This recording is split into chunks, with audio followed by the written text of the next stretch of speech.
बड़ी खबर जलगांव के इच्छा देवी चौक पर भीषण आग, कई दुकानें धू धू कर जली, दमकल और पुलिस की टीम मौके पर।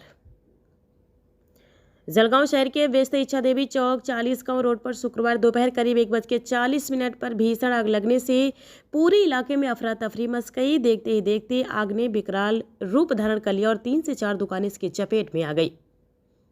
आग की ऊंची ऊंची लपटें और धुएं का गुबार दूर तक दिखाई देने लगा, जिससे आसपास के व्यापारियों और नागरिकों में दहशत फैल गई। प्रत्यक्षदर्शी गजानन दामू चौहान 42 निवासी की दुकान जलने से में है काफी नुकसान हुआ है। इच्छा देवी चौक के अनुसार आग कुछ ही मिनटों में तेजी से फैल गई।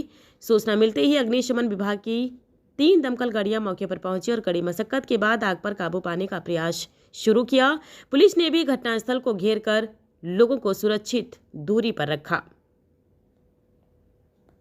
आग की वजह से इच्छा देवी चौक से 40 गांव रोड तक लंबा ट्रैफिक जाम लग गया। यातायात पुलिस ने मौके पर पहुंचकर वाहनों को वैकल्पिक मार्ग से निकालना शुरू किया, जिससे धीरे धीरे यातायात सामान्य करने का प्रयास किया जा रहा है। फिलहाल आग लगने के कारणों का खुलासा नहीं हो सका है। आग से हुए नुकसान का आधिकारिक आकलन भी अभी सामने नहीं आया है। राहत और बचाव कार्य जारी है तथा प्रशासन पूरे घटनाक्रम पर नजर बनाए हुए है। हे आतापर्यंत 2 वेळेस आग लागलेली आहे माझ्या घराला, बाजूच्या घरांना 3 वेळेस आग लागलेली आहे। वेळोवेळी तामापुराच्या सहकारी मित्रांनी आग विझवण्याचा प्रयत्न केला आणि विझवली त्यांनी। कोणतरी समाजकंटक आहे तो आग लावून नुकसान करण्याच्या बेतात आहे आणि त्याने आज पूर्ण करूनच टाकलं। माझं ते आज 3-3.5 लाखाचं नुकसान झालेलं आहे। पूर्ण घर जळून गेलेलं आहे, कपडे जळालेले आहे, 2 मशीन जळालेले आहे। हाँ नहीं, काही जानमान नुकसान काही नाही।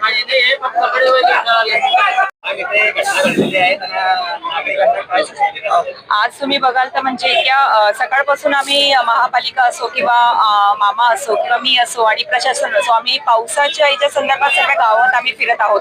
पण त्याच्यामध्ये एक दुर्दैवी घटना झालेली आहे की आपल्या इथेही एक मोठी भीषण आग इथे लागलेली होती। मला जसं सांगितलं ऋत्विक टाका इथे आधीपासून पोहोचलेला आहे। त्यांनी सांगितलं की एखाद्या मागे शॉर्ट सर्किटमुळे ती झालेली होती आणि सर्व जॉईंट घरं होते, त्यामुळे ही आग लवकर वाढलेली होती आणि भरपूर नुकसान मला वाटतं इथे झालेलं आहे। त्यांनी सर्वांनी कुठल्या दुकानाची मागची भिंत तुम्ही बघू शकाल की तोडून मागे जाण्यासाठी जागा मोकळी केलेली आहे। तर आपण नागरिक म्हणतात की वारंवार ही आग इथे लागत असते किंवा नेहमी असे महिना 2 महिन्याने हे प्रसंग होत असतात। तर त्यांना मी सूचना केलेलं आहे की तुम्ही पुन्हा एक रितसर त्याचं पोलीस स्टेशनला हे करा, आपण त्याच्यावर कारवाई करण्यासाठी त्यांना सांगूया की हे कोण करतंय, कशामुळे झालेलं आहे, किंवा पंचनामा आपण इथे येऊन करूया आणि त्यांना काही मदत म्हणजे सरकारकडनं आपण पंचनामा झाल्यावर त्यांना मदत इथे करूया। पण आज मला वाटतं की म्हणजे सर्व इथे होते, सर्व नागरिक तुम्ही होते आणि ऋतिकाताईचे नगरसेवकांचे सर्व होते, म्हणून जीवितहानी वाचलेली आहे। पण सर्वांना पुन्हा हेच सांगते की वायरी वगैरे खराब असेल किंवा काही प्रॉब्लेम असेल तर प्लीज सर्वांनी तपासून घ्या, आपली सुरक्षा ही महत्वाची आहे।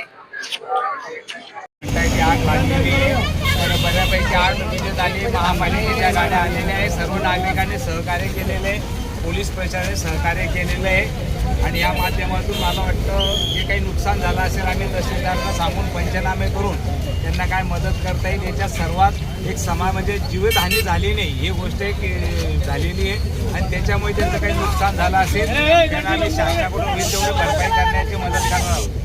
या ठिकाणी जळगाव जिल्ह्यामध्ये संततधार पाऊस सुरू आहे। आपण अनेक ठिकाणी पाहणी केलेली आहे। जळगाव शहरात अनेक भागात पाणी साचलंय, काय सांगाल? आम्ही सकाळपासून आयुक्त असतील, महापौर असतील, सर्व नगरसेवक असतील, सर्व ठिकाणी जिथे ते नागरिकांच्या समस्या आहे, मग तो बजरंग मुक्ता असेल, रिंग रोड असेल, गांधी मार्केट असेल, तुकारामवाडीचा भाग असेल, बेबानगर असेल, शिंदेनगर असेल, असं सर्व ठिकाणी आज आम्ही प्रयत्न केलेला आहे। सर्व महापालिकेचे अधिकारी बरोबर आहे आणि या माध्यमातून मला वाटतं मदत करण्याची भूमिका आहे। बऱ्यापैकी लोकांना समाधानकारक काम करण्याचा प्रयत्न केलेला आहे। पण शेवट हा निसर्ग आहे, पाऊस इतका मुसळधार होतो त्याच्यामुळे काही लोकांना थोडा त्रास झालेला आहे, त्रास होतो, त्याबद्दल दिलगिरी व्यक्त करतो।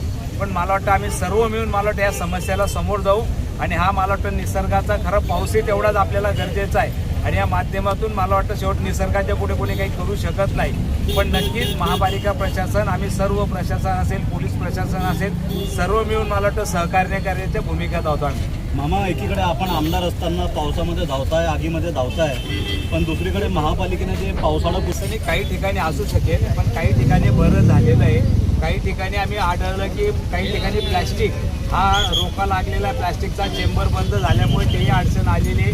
आम्ही नागरिकांना आवाहन करतो की आपण सर्व मिळून, हा प्रश्न आपल्या जळगाव शहराचा सर्वांचा आहे, आम्ही सर्व मिळून सहकार्यातून याच्यातून मार्ग काढून पुढे जाण्याचा प्रयत्न करणार याच्यात.